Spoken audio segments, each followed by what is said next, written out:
So, Brad, I just got confirmation that I'm going up to the Alaska Comics Camp. This is the retreat that Alaska Robotics holds for cartoonists the last 2 or 3 years in Juneau, Alaska. And I'm excited for it, my friend. Wow, that sounds I'm excited neat. for this.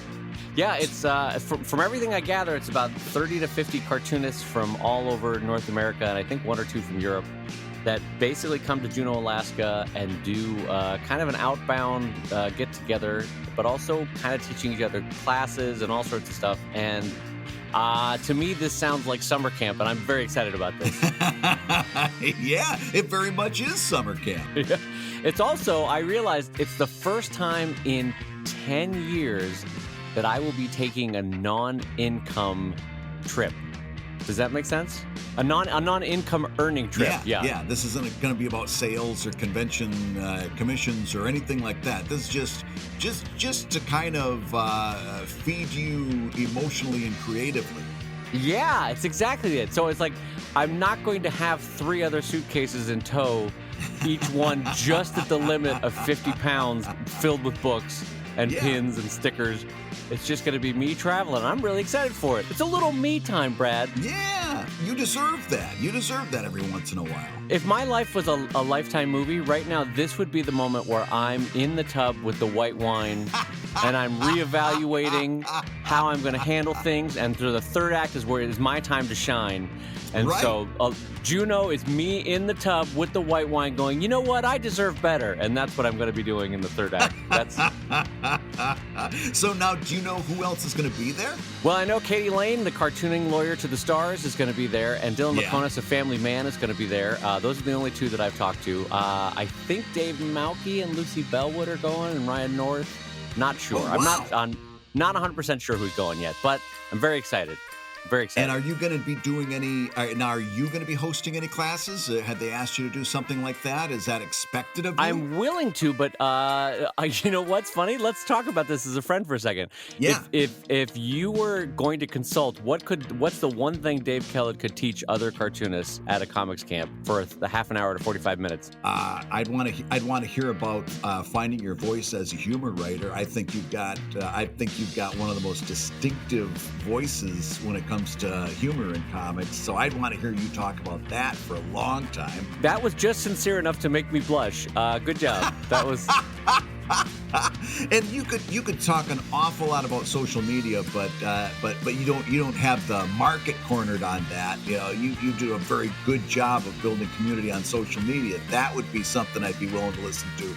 But the number one thing is listen to you talk about your writing process. Huh, okay. All right, I'm down with that. Well, I'm going to scratch out this one that I had written down, which was Let's Talk Color Theory. Let's Talk Color Theory with everyone's favorite colorblind cartoonist, Dave Kellett. Yeah, here's how to handle color theory. Hire somebody. Yeah, exactly. That's my theory right there. Hire somebody. Let's Talk Color Theory with Dave Kellett, featuring just the color blue. At least I'm colorblind. That's what it is in theory. The one color I can see. So yeah, no, I'm not sure what I would teach. I guess I could teach writing. That seems a weird one for me to teach, but yeah, I guess I could do it. I'd be honest, the tiny part of my heart was hoping that I could convince a Brad Geiger to join me up there, and we would do some podcasting on the fly. But that is okay, because we're going to do that at NCS Fest in May. So that will be super fun. But for people in Juneau, Alaska, I'm coming up to see you. I'm coming up to see the trees and the bears and the moose. And are there moose? I think there's moose that far up. I gotta figure they'd have moose up there. Yeah, there's moose up in Alaska. Here's 2 guys that don't know anything about moose talk moose for a half an hour. I know they're big and they got spindly legs. They're super dangerous on the roadways because they're incredibly heavy creatures and they've got very thin legs. So if you hit one with a car, you basically knock those legs down and you have an immense amount of weight just come crashing down through the windshield, and people have died. The giant bull moose is, oh my God. It's like, have you ever seen those videos like a bull moose walking down the middle of a street and like, you'll have a Ford F-150 or F-250, a big truck, and this bull moose is like, I'm picking up a baby bumblebee, just a giant animal going by. Anyway. I didn't know that's what they sounded like. I thought they sounded like, "Hey, Rocky, watch me pull a rabbit out of my hat."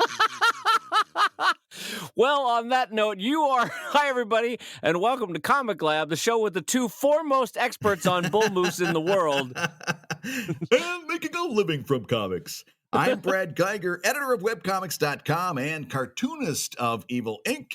And I'm his friend Dave Kellett, cartoonist of Drive and Sheldon and co-director of Stripped. And this week's hour of comics advice is brought to you by patreon.com/Comic Lab. And Dave, let's talk comics. Let's dive right in, my friend. What is first on the agenda for us this week, talking comics on Comic Lab? We've got so much. We've got a few more questions from some Patreon backers that I'd like to get through because they're raising some really engaging topics, and I want to get into it. Here's one from Patreon backer Terrence McManus, and they write, "In the spirit of end-of-year critical self-reflection, what do you think is the number one reason why mid to long-term readers fall away from your comics? What, if anything, are you doing to address those specific reasons in 2019? So what do you think? In other words, you've been doing comics for a few years now. You've started to build an audience, and you see that in some cases, or maybe you hear later on, "Oh yeah, I used to read your comic, but I stopped, and for whatever reason, and it's good to know you're still doing well." I get that from time to time. "Oh yeah, I used to read Greystone Inn. I haven't checked in a long time," and you get the sense that you've got some mid to long term readers who have just kind of fallen away. And what do you do about that, Dave? Well, I'm trying to think of a good visual metaphor to describe what you should be doing as a cartoonist, but let me put it in a way, I'm not thinking of a good visual, so I'm just going to put it in hard numbers. Let's say you always have 10,000 readers. At any given point, you're going to be losing 250 readers, and ideally, you should be gaining 250 to 300 readers. Yeah. So I don't want this person or any of us to focus so much on Greg, so much as the abstract of Gregs that are out there in the world. Like if you've lost Greg, it's not like your career is over, because Yes. you should be getting 10 more Gregs or 2 more Gregs or 5 more Gregs. You basically just want your replacement rate to be higher than your loss rate in your readership. Mhm. But don't focus so much on the individual person. Uh, um, uh, I'm failing. My words are failing me though, Brad. Here, why don't you take a running stab at that? Hold on. Well, yeah, I think I think you're going down the right path. The answer is that you don't take your eye off of the big picture. The big picture, and Patreon has really made this clear for me because I see it happen right in front of me in a very clear way every month. Every month, I've got new people coming in, and I've got existing patrons who are checking out. And I've got patrons who used to be existing patrons who had checked out, who are checking back in. And it's what businesses call churn. And what that means is you've always got people coming in and out of your business. And you've got Yes. some people who are there for a long time, some people for a short time, and everything in between. But you really can't, if you're focused on, "Oh, why did this long-term reader drop away?" You're taking your eyes off the real focus. That focus should be on the big picture. The fact that you're always doing something to keep people coming in. You're doing things to keep those existing readers happy and engaged. And of course, you're going to lose some longtime readers because they're going to move on to other things. Right. They will have gotten their fill out of what you have to offer, and that's okay, even if you're still going. Because again, you have to look at time as a continuum. And like I said, Patreon, if you're paying attention to your Patreon numbers, it illustrates that for you very, very clearly, is that those long-term readers who are going away, there's about an 80% chance they're going to come back at some point. They're going to say, "Oh, yeah, I remember this." And your output, your outreach on social media should be such that you're always laying the welcome mat for that to happen. You're always putting stuff out there so that somebody who may have fallen away after a little bit has an easy entry point to come right back in. You're always posting stuff out there that is self-contained to a certain extent, that can be enjoyed in a chunk, and because like I say, this should be part of your ongoing effort anyway, because on your site or on social media, somebody's always coming across your stuff for the very first time. If that comic doesn't grab them, then you've lost them. Well, it's the same thing with the long-term reader. They might have a little bit more understanding of who the characters are, but they will have zero understanding of the storyline. If your story, and if that chunk that you're putting out on social media isn't something they can readily consume, then you're not going to bring them back. You should be always posting stuff in the idea that you don't have to know 8 pages of backstory to understand what's going on right here. It should be consumable. Yep. So don't take your eye off the big picture. Don't focus on longtime readers. Those people are probably coming back. And your social media should be continually put out there in a way that sets the table for them to come right back when they're ready or when they want to. What do you think about that? Well, what I think about that is I love certain answers where I go first and I just ended up sounding like an idiot because your answer was so much better. This is what our comparative answer sounded like. All right. So Dave, here's our first question. What do you think the answer is for this person? Well, Krog think rock is hard and cold. Krog think fire is hot and ouchy to touch. What does Brad think? Well, I am the very model of the modern Major General. And just Brad has this beautiful dance of language of an answer that's just like, oh yeah, that's the better way to answer that question. So I think Brad wins that question. I think I've taken a huge step forward in the internal voice. I've gone from, hey, look at this truck driver doesn't deserve anything because I'm horrible, to being a nice British, well, I think that certainly is the case, but you're still not getting a tip. I want everyone in the audience to know that I did not bring it around to Brad not tipping. That was Brad that did that. As a friend, I did not bring it up. Oh man, no! I was listening back to that show and I was just roaring with laughter. That was a really, really fun way that you brought that around. I just love the hey, I gave him a firm handshake. What a guy, what a champ. That's delightful.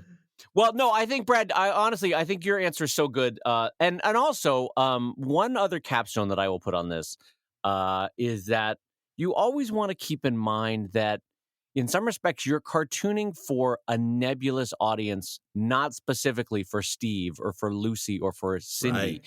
because part of what you're doing with your cartooning is ultimately you are cartooning for you. And if you are feeling the joy, if you're feeling the love, if you're having fun and are passionate about your cartoonings, if they're making you laugh or making you feel engaged, then the nebulous Greg or Lucy or Steve out there will also feel passionate and engaged.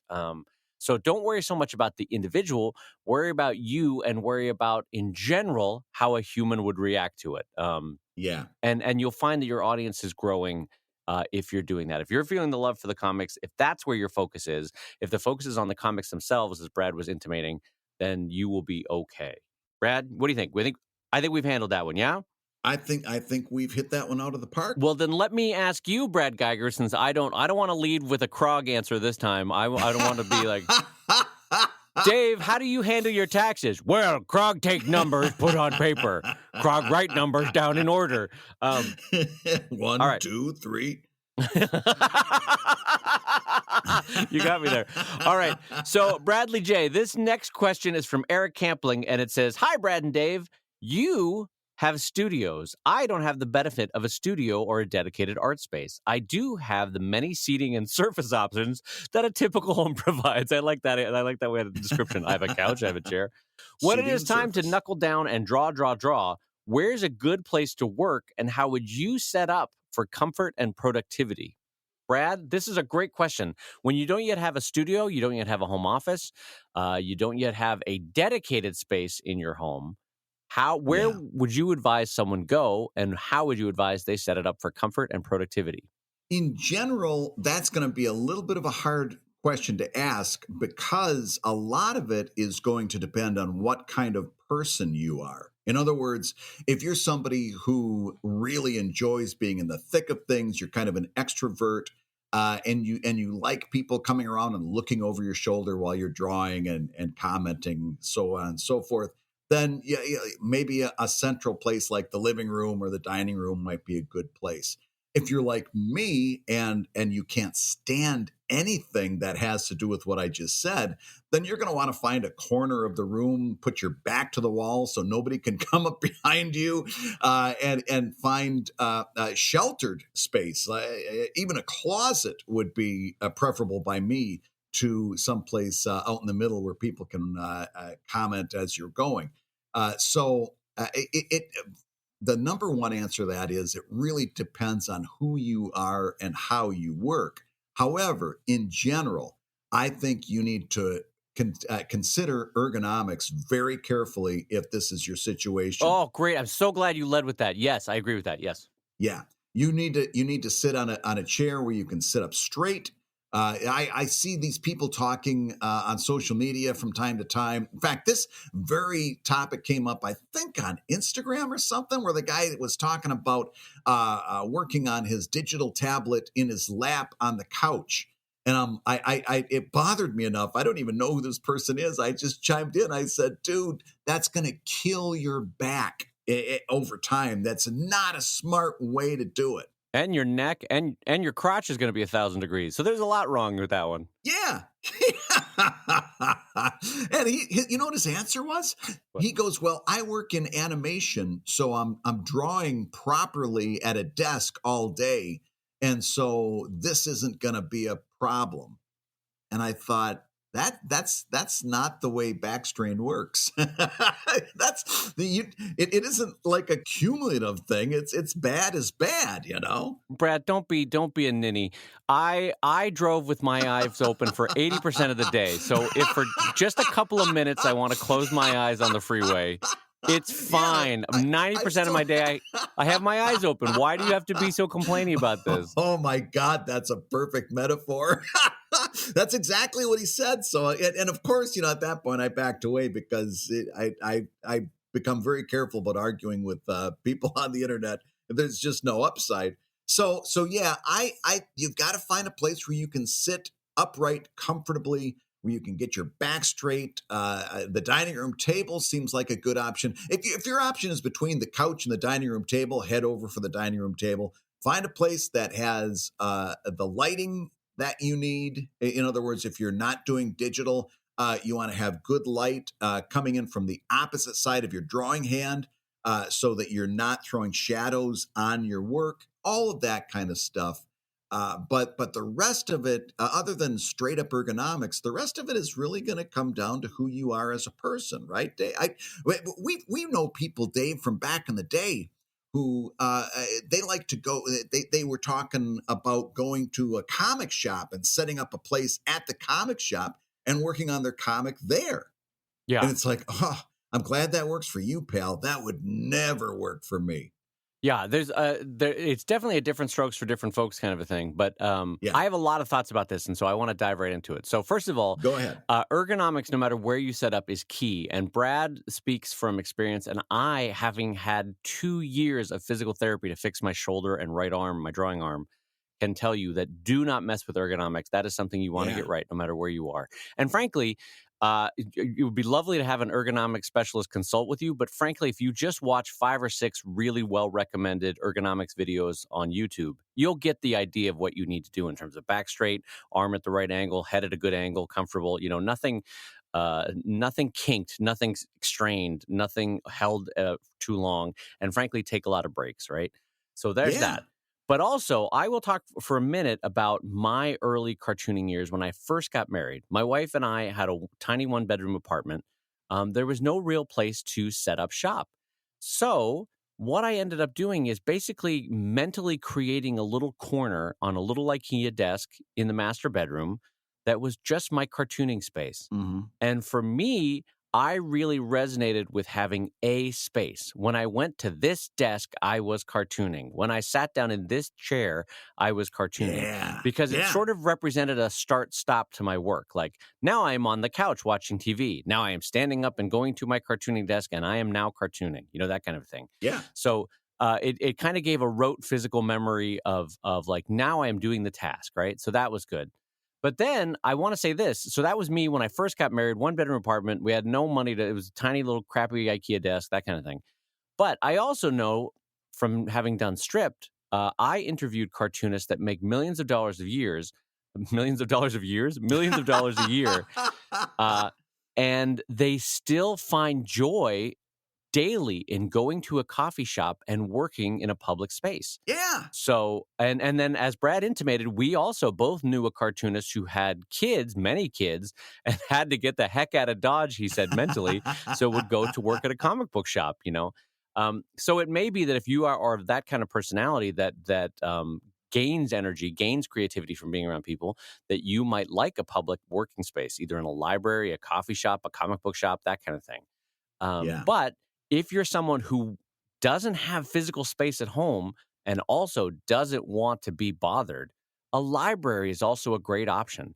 And Yep. your closest library may not always be the best option, but usually within a library district, there's one corner and one nook that no one ever goes to because it's the reference section for salad. Like no Right. one's going to look about lettuce in Romania, but there happens to Yeah. be a desk, tucked behind that one stack, and so it's an amazing one because no one ever goes over to that corner. Yeah, that's where they keep all the books about kale that day. Even if you do go back for salad, you're not going to the kale Yeah, section. you're not going to go to the kale section. And so Yeah. that's anyway, what I'm getting at is there are options for you when money is not helpful.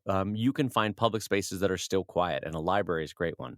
Library is great, not only because of what you just said, Dave, because it's one of the few public spaces left in the United States where a purchase, a money transaction, is not required, where it's not assumed that you're going to buy a cup of coffee, that you're going to buy an entree, or you're going to do something like that. You walk into a library that there's no money transaction assumed. You're Yeah. just welcomed to be there because that's what a library is. And I like that a lot about that answer. You are not being sold to in any way, shape, or form. And so your Yeah. mind can focus on the task at hand.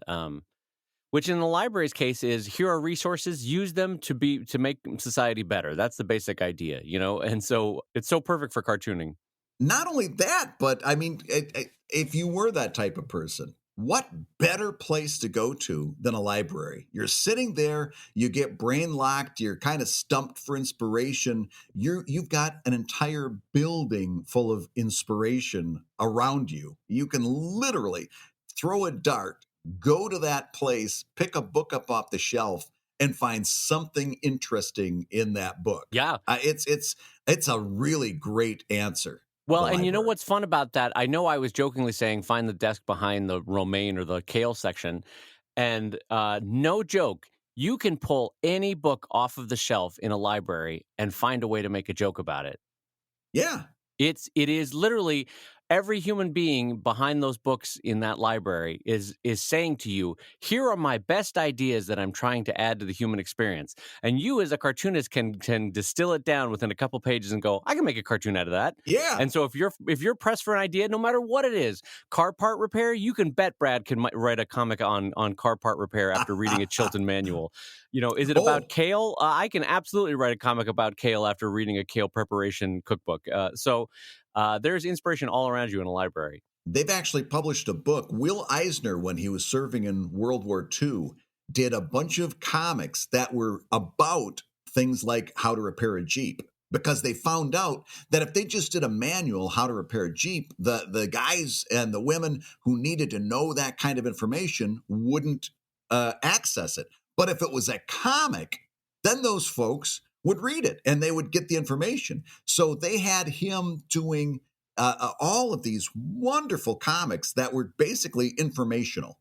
And they published a collection of them. In fact, it's sitting here on my shelf. I think I got it once at a Harvey Awards ceremony in a gift bag. It really shows the power of there's a story in everything. And if you're a good enough cartoonist, and if you're tuned in, if you're interested, you can find something that's engaging about that stuff. Yeah. Well, and I want to put one more capstone on this, which is time. Because very often in the course of you either living by yourself, or you living with a couple, or you living with a family, the same space um, can feel very different at a different time of day. And what I mean by that is Hmm. the family has dinner, the table's a mess afterward, you wipe it clean, you do the dishes, everyone goes to bed. Suddenly, that kitchen table is an open expanse for your cartooning. So if that's the Yeah, only place that you have in the house to do cartooning, honest to God, this was the way I did it for the first 10 years of my marriage. If you cartoon at 2 in the morning at that space, it feels like your own private Idaho. It's amazing. It's great. You have this great expanse, beautifully lit because it's one of the better lights in your house shining down on the kitchen table. yeah, And by the way, like ergonomics, light can't be emphasized enough. You really don't let your eyes get strained. Have good light on your cartooning. Um, yeah. but what I'm saying is time can also be your friend. Much like Captain Picard, some people think that time is a fire in which we burn. I think time is a friend that walks with us, right, Brad? When you say Oh, like Captain Picard, I think we can all learn from that. I would say that absolutely, and I would then take out my little flute whistle and play a tune. That's still a good episode. Damn you, Brad Geiger. That's a good episode. I'm not going to take a criticism for that. That Picard went on a journey. He went on a journey of the heart and mind, Brad Geiger. Don't you talk about Oh Picard my that way. God. Are you looking forward to the new Picard series about Star Trek? Not only am I looking forward to it, at a Halloween party, I met one of the writers that's working on that show. And Really? the poor guy, he was just trying to get chips for a dip. And my wife said, "Oh, Dave, this is, I don't remember, Greg. He's Ah! working on the new Star Trek Captain Picard show." I cornered poor Greg for like 20 minutes, and he's like, "Dude, I just wanted to get some chips. Just let me go." All right, so hold on. How are you framing? All right, does Starfleet play at all a role? Is he an admiral level or a captain level? Is he working as an ambassador? What's happening? I just want to know more about Captain Picard. The poor guy's like, "Come on, man. I was just trying to get to a beer. Can you just let me by?" just give me some dip. It's all I want, for crying out Just like loud. I have the chip. He's like trying just to get to the onion dip. He's got the chip already. He's just trying to reach around me. He's got it. He's got it like precariously in front of his mouth, but he can't take a bite because you won't stop talking. He's just waiting to pop this morsel into his mouth. And all my questions are in the sound of like a 1920s newsie. Hey, Mister, is Picard gonna do this? Hey, Mister, I want to know if Captain Picard, is he an ambassador? Is he an admiral? What is he now? Oh, it's been so many years since we last saw Captain Picard. Ooh, Mister. Oh, that's beautiful. That poor guy. Hey, if you're listening while you work, take a minute and stand and stretch. And while you're doing that, Brad and I are going to tell you why you should join us on Patreon. Yeah, because, when you do, you'll get hours and hours of podcasts that we've recorded just for backers, And an exclusive Patreon post that go even deeper on the Comic Lab topics. and access to our exclusive Discord server, a thriving community of professional cartoonists. So you can support the show you love and get tons of actionable resources for your own cartooning. And listen, if you can't swing a pledge this month, no worries. You can still support the show by rating us wherever you get podcasts. Leave us a 5-star review and a few kind words. And that, along with mentions on social media, is incredibly helpful. And now, let's talk comics. All right, Brad. Well, I've got our next question from listener Tyler Mann, cartoonist Tyler Mann. Yeah. It says, Dave and Brad, what are some things that folks don't know or need to know before going into comics full time? Don't. Brad Geiger, helpful advice cartoonist. No, well, I, you know what? I'm going to stand by that. Don't do it until you absolutely are past the point of no return. In other words, we've said on this show before, 6 months at least of livable income in case everything just goes belly up and you need to dip into that savings. 6 months of safety net money is a must, in my opinion. And then, like I've said on this show many times before, don't get locked into the same mindset that I was locked in, where you tell yourself that you're not an official cartoonist until you've gone full time. That was a Yep. horrible mindset for me to be in, and there was nobody who could talk me out of it. I'm sure me telling you about it is not going to have much more effect than if I would have been listening to a podcast back then. Well, But can I'll I pause? Can I pause you for a go second, ahead. Brad? Yeah. Can I pause? So now that you are a professional cartoonist, what would you say to that Brad Geiger who couldn't be talked out of it back then? Oh, I honestly don't know. The only thing I could say is from my experience, and that is once I did make that transition from part time to full time cartoonist, absolutely nothing changed except I didn't have a safety net, and the stakes were much higher. In other words, the two things that changed weren't necessarily positive things. They made things more dangerous and more scary than anything else, because now it's like you got to make this work. And there's a lot of good that comes out of that, but it's a painful good. In other words, while you're in it, it's very painful. It brought me to some very good things. I'll tell you just as an aside. I was talking to Phil Folio about going full time. We were having dinner at a nice Indian restaurant just outside by the Javits Center after New York Comic Con, and I was talking to him about a number of things, including my idea to do not safe for work stuff on Patreon, because he's got some deep catalog experience with doing that kind of work, and I wanted to kind of feel him out on that whole topic. And I talked about going full time, and he said, it really stuck with me. Don't have a backup plan. And I'm like, oh, Oh, what do you mean don't have a backup plan? He says, if you have a backup plan, you're going to use it. You need to not have a backup plan. You need to get into a situation where you've got to pay the mortgage and you've got to figure out how to make that happen. And that's the only way you're going to get to that place that you need to be. But he didn't say this, but I can tell you, it hurt like hell getting that place. It was an uncomfortable process, but there was a lot of truth in what he said. And that was, you don't have a plan B or else you're going to use it. You're going to use a plan right, B if you've got it. right, Uh, yeah, but I would just say, don't be in a rush to take that step. You're going to get there. You don't need it for validation. You don't need it for justification.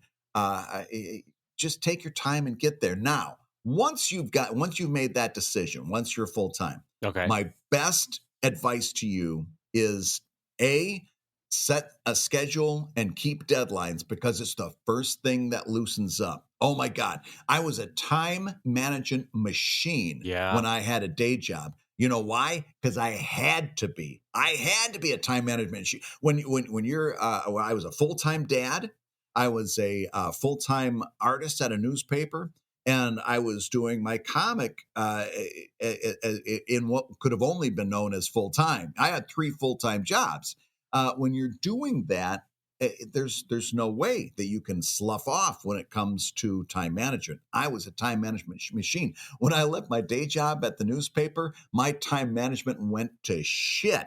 mm-hmm, yep, I fell yep. apart because all of a sudden it wasn't I have to do this now. It was maybe I'll do this now, or maybe I'll do it tomorrow. And I will echo that, procrastination. boy. Yeah. Yeah, boy, will I co-sign that. You know what happened for me, Brad, is the first 6 months, because I felt like I was given a hall pass in terms of time. And my scheduling was amazing, because I was like, I feel like I have 60 full hours every week to work. I'm going to fill every minute. Oh, it's going to be Yeah. amazing. Bang, bang, buddy, bang, boom. And then 6 months pass. I'm like, you know what? I'm going to sit and read The Economist on the couch for an hour. I deserve it. And then that would turn into, I'm going to say, you know what? I'm going to write outside in the grass, and that's going to be lovely. And then I'll just take a little nap. And now I'm just going to just watch 5 seconds of this Family Guy clip. Oh boy, I'm being productive. And then it slowly stretches out. So yeah, Brad is absolutely right. That's scheduling is something you have to keep an eye on like a hawk. And Yeah. one of the reasons why I am a big proponent of setting these annual goals and that break them down into even weekly steps is because visual accountability, we are all visual people as cartoonists. Visual accountability is a big one for me. because you can see if you haven't checked off the thing for the day that you have to get done or the 5 things. So one big advice I would give people when they go pro or full time is create a system of accountability for yourself because you are now your boss. There's Yeah. no external anxiety of like, I've got to appeal to my manager, my supervisor, my vice president. Now it's I've got to live up to me. And so the external accountability is the boss now. And so that becomes a big one. Yeah. Yeah. And here's another one that I want you to have on your list. Get on top of the bureaucracy of being a small business person. In other words, make sure that you are where you need to be in terms of sales tax in your area. If you're doing conventions or selling merchandise, make sure that you are submitting your estimated tax payments on time. Make sure that you're estimating your taxes correctly. If you don't have one already, you should absolutely be looking for a CPA who has experience working with freelance artists Hmm. because that CPA is going to know your unique needs. And it's not going to be a one size fits all thing. You definitely want to, especially like we said before, this year more than ever, with so many things in tax law flipped upside down. This is the year for you to really, really make sure that you're dotting your I's and crossing your T's. And if you're not working with a good CPA, this is the time to do that. Right. Very much so. Yep. So make sure that you're doing estimated payments on time and accurately. And just make sure you're doing all of those bureaucratical things that you need to do now that you're a small business person. What do you think? I think bureaucratical is a word we should add to the English dictionary. Yes. I like that word. That was an Bureaucratical. A plus word, bureaucratical. So I want to echo Brad's thought that no, and joking aside, when I became frankly a small business owner, which is what you kind of are when you become a professional cartoonist by working for yourself, Mhm. I found I had to come into compliance with and I'm not joking about this, city laws, county laws, state laws, federal laws, sales tax laws, labor laws. Yeah. Um, and all of those were important. And if I skimped on anyone, I would eventually get a letter from one of those bodies going, "Hi, you may not realize this, but you're not in compliance with something or something." Oh, And yeah. unfortunately, fortunately and unfortunately, it takes about a year to make sure you've got them all in compliance. But once you kind of have a checklist up on one of your pegboard, oh, I got to do the sales tax filing. Oh, I got to do the local city tax filing. Oh, I got to do the federal tax filing. All those Yeah. different ones, and you'll just get better at it as you go. But to Brad's broader point, time is a big one. Money is a big one. I will definitely co-sign on the 6 months plus of savings. Yeah. And what we mean by that is 6 months where if you made zero money Yeah. today, you would have 1 month, 2 month, 3 months, 6 months that you could pay for with no income coming in. Mhm. And you might be saying to yourself, "Well, how I'm living paycheck to paycheck. How am I going to get to there?" Trust Brad and I. Get to there before you make the leap to professional cartooning. And the way you do it is, frankly, you can't just magically snap new income into your life. But you can save, you can scrimp and save. And as Brad likes to say, you can go into pioneer mode. Yeah. And, you don't need an Xbox game. You don't need an Xbox. You don't need a new TV. You don't need a new couch. You don't need to go see movies. You want to be a cartoonist. That's your big dream. Save for it because when you do make that leap, you will be so happy that you have a backup. And frankly, you will need a backup on certain months because you had come to rely on much more than you thought the income from your day job. Mhm. Uh, and there will be some lean months, like we've talked about in past shows, at like the beginning of the year in January, February, March. And you're going to need that 6 month buffer. Yeah, and the last point that I'm gonna make is that you're gonna tell yourself, "Oh, right now I'm putting 40 hours into my comic and making X amount of dollars. When I put 60 hours into my comic, I'm going to make a half as much more. I'm gonna make another 20 hours worth of dollars." That math doesn't always work out that way. Right. Mainly because, like we were talking about time management, you're not going to be putting those full 20 hours in. Every now and again, you're going to be on the couch reading The Economist, which isn't a horrible use of time either. But No, you, it's you a know what good we're saying. magazine, Brad. It's Yeah, really good it's reporting. it's very good reporting.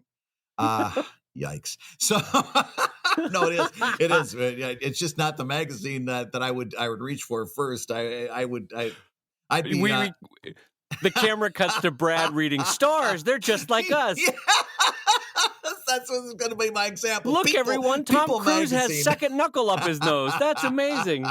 Stars are just like us. No, don't kid yourself about that math. That math doesn't always work. More to the point, it's going to work over the course of maybe a year or two, but that math takes a little while to kick in, and you can't count on it right away. So, and last point I'm going to make is just stay nimble, stay open minded, stay tuned Yeah. in, and be ready to change on a dime. Because frankly, that's what got you here. Is being able to change and adapt and to learn new things and to be open to new ways of doing things. Your ability to survive now is going to be linked right into your ability to change and adapt and nimbly move from one mindset to another. And we see this happening very, very quickly, very clearly in webcomics right now, where it's very easy to get into that mindset of the old guard, of the same people that we sneered at when we were all young web cartoonists, having print versus web wars with the syndicated guys. It's very easily to fall into that same trap of saying, well, now this is how we do it. We have a free website up and we put ads on it and we do this, then we do that. Don't get trapped by that. Be ready to change on a Yep. moment's notice, because the publishing atmosphere around you is changing that quickly, if not more so, right? Yeah, no, I think that's 100% true. And in fact, your points are bringing us to our next question, which I want to throw at you because it also deals with day jobs and cartooning. So let me throw this one out from Yeah. you, Brad. So this is from listener Audie Norman, and it says, "Dave and Brad, I'm trying to find work in a new town. I'm nowhere close to being able to go full time as a cartoonist, and you recommend keeping a day job. So, what kind of job should I shoot for? Should I look for something creative and possibly use up my creativity bank at work, but feel spent when I want to come home and do comics? Or should I find anything to pay the bills, knowing I can do the comic stuff when I'm not working?" Brad, this is a great, great question. It Yes. has a lot to do with creativity, how your energy works, how different personalities work. So go, Brad. I want to hear Brad Geiger's answer to this one. Well, this my answer to this is going to be very similar to the answer of where to work at home, and that is, this answer is going to depend on what kind of person you are. Now, there's two types of people, or two types of day jobs. One that fits right into your wheelhouse, and the kind of day job that is kind of like you punch in, you punch out, you make your money, and you go home, and and you don't even think about it after that. The one that you decide on is going to be informed by who you are as a person. If you're the type of person that has to be creative, that feeds on creative energy, and the more creative output you put out into the world, the more it generates within, and you just make that go like a perpetual motion engine. Then obviously you're going to want to find a day job where you can be creative, even if it's a different flavor of creative than you might have thought, right? It might Right. not be being a cartoonist, but it might be a layout designer or somebody who works at a print shop or any number of different things where you can be creative if you feed on that creativity. Now, here's the first clue as to where Adi might jump out, because he talks about using up his creativity bank. Well, that tells me he's not necessarily that perpetual motion creative person where he might have a certain amount of creative energy, and that's a different type of person. One is not better than the other. But if you feel as if you only have so much creativity, then you want to get a punch in, punch out job, because you want to hoard your creativity for this other thing that you're doing. So you don't want to get into a career necessarily where you're going to be thinking about this job when you come home. You want something that you can be a little bit dispassionate about. Go in, earn your money, do a good job, give them what they need, punch out, and then go live your real life, kind of like a Walter Mitty kind of character, where you do this, but then you really thrive on this other thing. If you feel like creativity is a quantity that is finite, then you want a punch in, punch out job. If you think of creativity as this infinite well that builds upon other creativity, then go out and get that creative job. It's the right job for you. What do you think, Dave Kellett? Brad Geiger, with infinite love in my heart, I am going to super disagree with you on this one. Oh, This is wow. one where I'm going to put down a hard line on where I land on this question. Wow, I So, cannot wait to hear this. first of all, I actually respect Brad's opinion. Joking aside, I do Mhm. respect where you're coming from. And I think Brad's right that there are different personalities will respond very differently to this question. But I have very strong feelings about where I think you should land on this question, regardless of how you feel. So this is me saying, ignore your fifis. This is how you should do this. All right, here we go. Okay. So I don't know why I said Wow, your fifis. fifis. I know. So anyway, first of all, what a great opportunity in life to get paid to learn different aspects of creativity. So if you can get a job that's even kind of creative, but uses a new software that you're not familiar with, or teaches you a new aspect of how to do layout or writing or creativity or drawing, take that job, because cartooning is a career of many hats. And so if you can get a layout job, if you can get a graphic design job, if you can get a copywriting job, if you can get a marketing or advertising job, take it, because it will teach you skills that you will 1,000% use. Maybe not now, maybe not next year, but somewhere in your cartooning career, you're going to go, oh, you know what? When I used to write ad copy for local shoe companies, you know what? We used to do it this way. I could do it something similar in my cartooning. So why not get paid to learn creative approaches, creative techniques, creative softwares in your day job, and then be able to use that in your cartooning? So that's my first part Wow. of my answer Yeah. is get paid to learn. That's part one. Part two is I want to, and I looked it up the quote because I always partially remember it, but it's brilliant. The great Maya Angelou once said, "You can't use up creativity. The more you use, the more you have." Hmm. And I'm a big proponent of that. That, like, it's not like, granted, your energy levels might be tired, but your energy levels are going to be tired no matter what job you went to during the day. At night, you're going to be tired because it's the end of the day. Yeah. Uh, but I concur with Maya Angelou that creativity is something that begets creativity. If you are fired up about trying to solve a problem at work that's interesting and new and different, and frankly either involves copywriting or layout or graphic design, then that night when you get home from cartooning, that creativity, that spark is a little bit going to carry forward into your cartooning. So, uh, frankly, I'd be far more worried about a day job where you're like, we're moving all the third quarter assets into the fourth quarter, and we're going to transfer the amortization into the triple digits of the. And you're like, I don't feel creative at all because this day job has sapped me Right. of feeling any forward motion in my creativity. So, um, I am a very big proponent of get a day job that will pay you to learn new skills or flex your creative muscles somehow, no matter how disparate or different it is from your cartooning. In fact, sometimes that's better. Uh, and also, I agree with Maya Angelou that you can't use up creativity. I think the more you use it, the better you get. It's like a muscle. It gets stronger, it gets more able, it gets more adaptive. So find a job that can spark your creativity on a day-to-day basis, so that when you go home at night, you are all the more ready, all the more prepped to be a better cartoonist. Brad, what do you think of my answer, which is Mm. different than your answer? I gotta say, you've swayed me. I kind of, Oh, really? I'm kind of rethinking. Well, so here's the deal. All Don't let righty, Dave Kellett has swayed Brad Geiger. it. Don't let it go to your head, Kellen. It doesn't happen that often. No. So here's what happens. So Adi writes us and he says he's got a creative bank and there's a finite amount of creativity. And I'm thinking to myself, that's definitely not the way I experience the world. But if this person's telling me that's the way they experience it, then I'm going to take them at face value. And they say they have a finite amount of creativity, and so I'm gonna go along with that.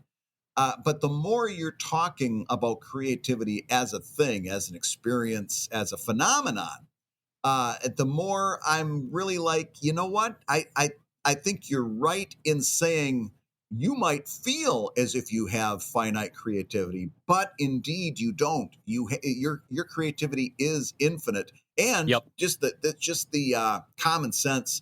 This is like a muscle, and the more you use it, the stronger it gets, and the more you're going to be able to do with it. Well, you know what, Brad? Let me give you the perfect example. Yeah. Do you feel like going to the gym when you go to the gym? Do you feel No. like it? No. But when you come out of the gym, do you actually feel more energetic and better and ready to face the day? And you're like, "Oh, I'm glad I did that." I don't know. I never go because I don't feel like going.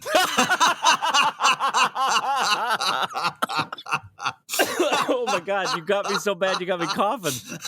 Oh, I did not expect a response of, "Oh, I don't know, I never go." That's amazing. No, but I do know what you're This is talking Brad about. reaching for the French onion dip and me going, "So Brad, let me ask you a quick question." Well, yeah, who was that? I think that's a Dorothy Parker quote. I hate to have to write, but I love having written. Isn't that a Oh, quote by the great Dorothy Parker? yeah. No, that's a great quote. I love that idea because we are all of us in our mind a little bit lazy, even about the thing we love the most with cartooning.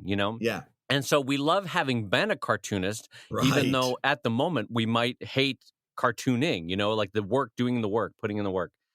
Yeah, So, I really, yeah, I'm a big proponent of the get a day job. So, in fact, I'll go one further, Brad, and remind you that, so my day job prior to being a full time cartoonist was to be first a writer and then a toy designer at Mattel Toys. Your day job before being a full time cartoonist was being a layout and graphic design expert for a newspaper. And yeah, both of us, I know for a fact, have taken those skills that we learned, those software skills, those people skills, those design cues that we've picked up from our day jobs and applied those to our cartooning. yeah. No, you're absolutely right. Although I am going to put an addendum to what you're saying because what you're saying, your theory advances on the assumption that it's going to be perfectly easy to get either job. And the fact of the matter is, it's going to be harder to get that creative job. And the more important thing is that you bring money in the meantime. So I will say this: if the creative job is not an option, you get that mundane job and you work that until you can make the creative job happen. There's no dishonor in working that punch in, punch out job. The more important thing is that you're bringing money in and that you can keep a roof over your head so you can keep your cartooning going. If that creative job isn't a possibility, take the mundane job and keep your eye open to pivot into a more creative job. But by all means, don't sit there and say, "Well, I don't have a creative job, so I'm not going to get a day job." That's that's not good either. You got your bigger priority is money needs to be coming in, right? Oh yeah, absolutely. And Yeah, so I mean to finish that point, Stefan Pastis worked as a lawyer before he became a cartoonist. yeah.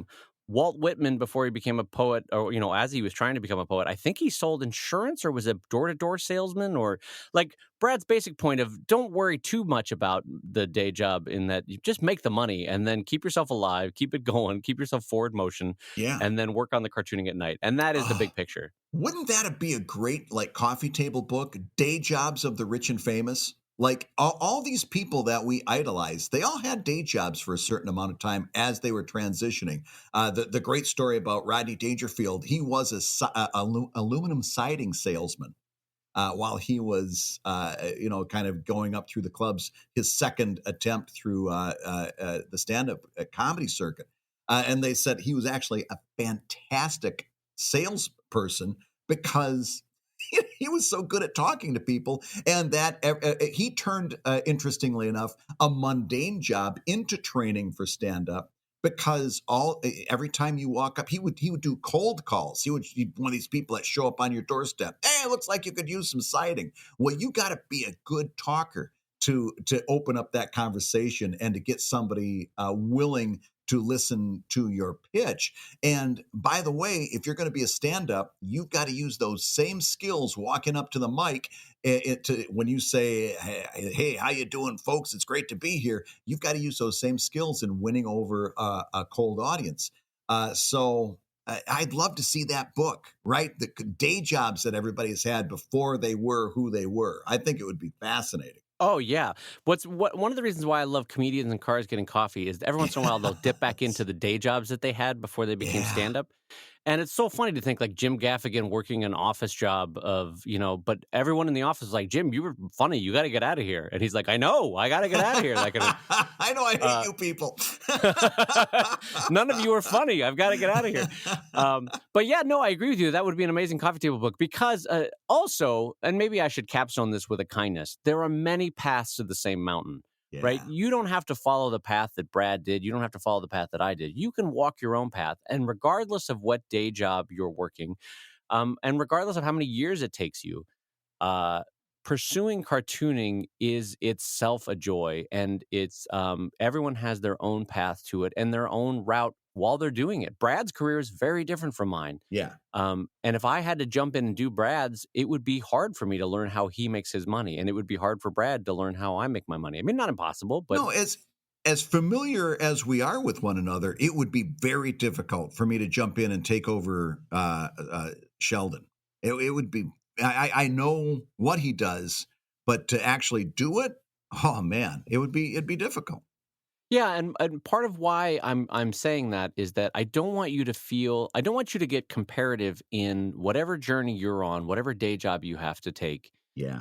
to whatever hero you have in your mind's eye, whether it's Charles Schultz or Bill Watterson, or I mean, all of them, by the way, had day jobs that they hated, and did amazing things at night with their cartooning while they tried to launch their work. So, but in general, what I'm getting at is, don't compare yourself too much. I mean, compare yourself when it comes to inspiration. Never compare yourself when it comes to adding anxiety or diminishing your self worth, Right. as a cartoonist or as an artist. Yeah. Yeah, I think that's a good place to leave that. And besides, I think we've got time for one more topic. And I know that we were talking about this earlier, and I wanted to bring it out on the show because I think it's a fascinating topic. You had kind of a reaction to seeing some of these sketchbooks. Go ahead Oh, and yeah. you remember that conversation we were having? Yes, I do.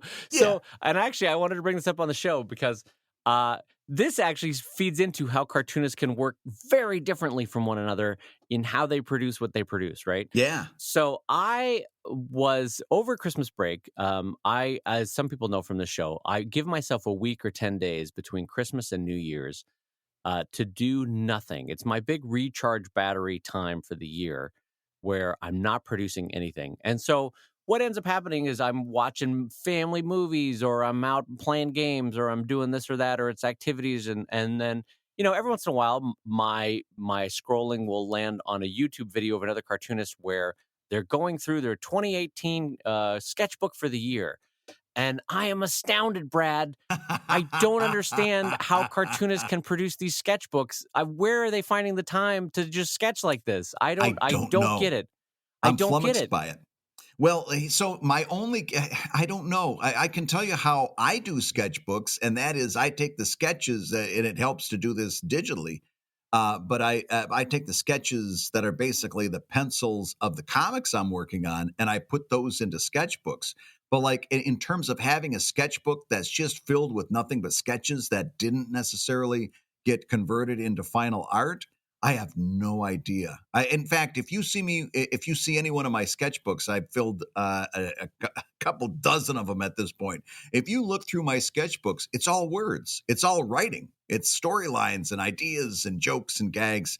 I do very little actual sketching Right. in a sketchbook. You know? And maybe it speaks to the type of cartoonist that we are, which is so many of our characters are near and dear to us that we could draw them almost blindfolded, right? Yeah. So it's not like we need to sketch Arthur the Duck or Miss Match or like we don't Right. need to sketch them because we've already drawn them 4,000 times already. But I get another way for me to be astounded by this is that I'm amazed when I see a cartoonist who I love and respect, and they're flipping through their sketchbook on YouTube or on Twitter, and my immediate reaction is, "Sell that page! Sell that page! Sell that page! Sell that one too! Why aren't Yeah. you selling these pages? You could be making money on all these." And I'm granted that makes me sound so mercenary. I get it, but Yeah. I'm both flummoxed and amazed that there are cartoonists that are like, "Oh yeah, I just drew this for fun. No, I'll never sell this." I'm like, Oh. "You spent 4 hours on that. That's part of your career. Sell that. That's great." We need to have a talk about that. We need to start having a codification of the term sketch, because you see this on social media all the time. Somebody will put up this gorgeous oil painting looking piece of final art, and they'll go, "Well, here's a little warm up sketch I did this morning." And it's like, you know what? Screw you. You and I both know that's not a warm up sketch. I know what a warm up sketch is. You know what a warm up sketch. For you to be posting this art that you clearly spent hours on as a warm-up sketch is really it's a little bit insulting, and it's making people who might not understand that you're full of shit feel like they're second rate. Do Right, you agree right. with this? I hate What that warm-up sketch thing. Yeah, it has the unfortunate effect of making younger cartoonists feel like there's a goal that they'll never reach because they're looking at Yeah. their warm-up sketches and going, "Ugh." Now listen, that being said, there are artists for whom their warm-up sketches are better than my finished ones will ever be. Like you look at a Jim Lee warm-up sketch and Oh you're like, yeah. "Oh, okay. All right, I'm never going to be that good. That's I fine. get it. I'm okay Yeah. with that." But to Brad's point, when someone goes, "Oh yeah, here's something I just tossed off," and it's like, "Screw you! I can see 7 layers of pencil underneath that ink work.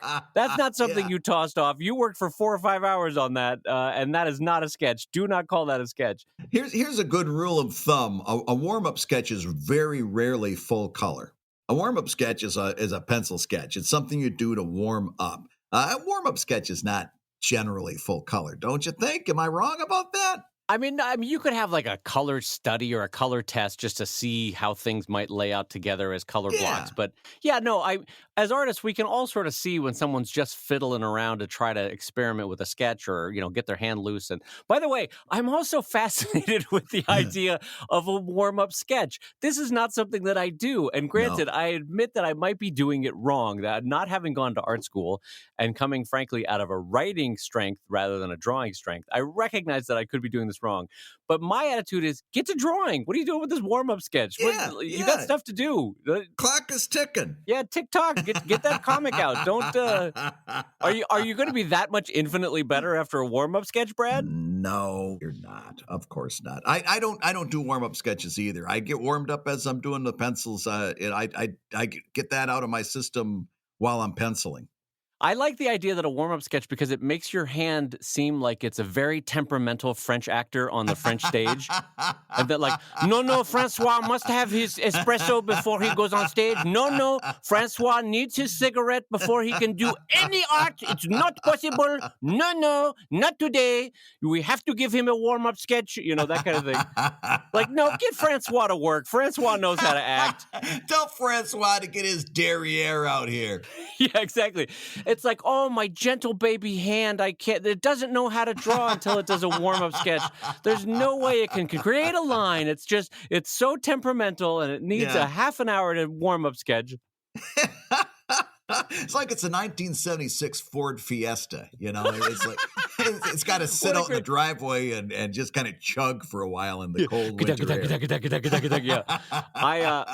Having driven across the country from Massachusetts to Los Angeles in a 1978 Chevelle, I can tell you that is a real thing. Yeah. Well, the bad thing is then I get drawing too fast and then my hand seizes up and I realize I flooded it. So I got to tell you, when my brother and I were driving across country in his Chevelle, which, by the way, America has produced no larger piece of crap than a Chevelle. Oh, the Chevelle. When we were driving across country, I would have to manually go out, pop the hood open, take the air filter off, and with my finger hold open the breather to get more oxygen into the car. Yeah, yeah. So we're going across the Rockies, and every time we stop to look at like the beauty of nature and be like, getting back in the car, he's like, "All right, go take the air filter off." And you remember old cars with the circular air filter that you'd have to take the whole can off. And anyway, Yeah. it would take you a couple minutes. Was that a Chevelle? Because I remember a Chevette. Was there a feminine version of a Chevette that was a Chevelle? Here's how shitty American car naming was in the 70s. There was a Chevette and a Chevelle. Really? Yeah. Wow. I remember the Chevette. I didn't remember the Chevelle. Yeah, it's not a good-looking car. And the engine was even worse. Yeah, the Wow. Chevelle was kind of, I don't know how to describe it. It was kind of a mid-size, almost a sporty looking thing. Actually, it was okay looking now that I'm thinking about it. It was okay looking. But anyway, so the amazing thing was we're going across the Rockies and it starts to hail and he goes, "I'm so sorry. I'm going to have to ask you to jump out and let the breather help me with the breather." And so I pop open the hood, I get the air filter off the car. I'm sticking my finger down into the freaking breather to let it get more oxygen. And he goes, "Oh, brum, brum, brum, brum." Great. The car starts back up. I go to get back in the car. It's hailing, mind you. He intentionally turns the car back off. He goes, "Oh, it's stalled. Oh, Oh what? I need you to go back out and do it again." I'm like, no, I'm 15, but I'm starting this car. You are not getting me back out of that hail. You're doing it next. You're doing it now, you moly. jerk. Anyway, so the lesson here is my brother is a jerk. That's the lesson. Well, yeah, and with warm-up sketches, like I said, I always kind of take the idea that the clock is ticking. I got to get to work. And speaking of ticking clocks, Dave, we've come to the end of another hour of comics advice. And that means you've been listening to Comic Lab, the show about making comics and making a living from comics. Your hosts have been the 5-time champion of Dave's Best Friend Award, Brad Geiger, the editor of webcomics.com, and the cartoonist of Evil Inc. at evil-comic.com. And the very trophy of friendship, Dave Kellett, the co-director of the co-director of Stripped, and the cartoonist of Sheldon at sheldoncomics.com and Drive at drivecomic.com. And the Comic Lab theme song is used with permission from Andy Creighton at theworldrecord.net. And this episode was edited by Matt Woodard of Woodsong Productions at www.woodsong.media. Comic Lab is made possible by your support at patreon.com/comiclab. So we'll go ahead and say that twice. Patreon.com/comiclab.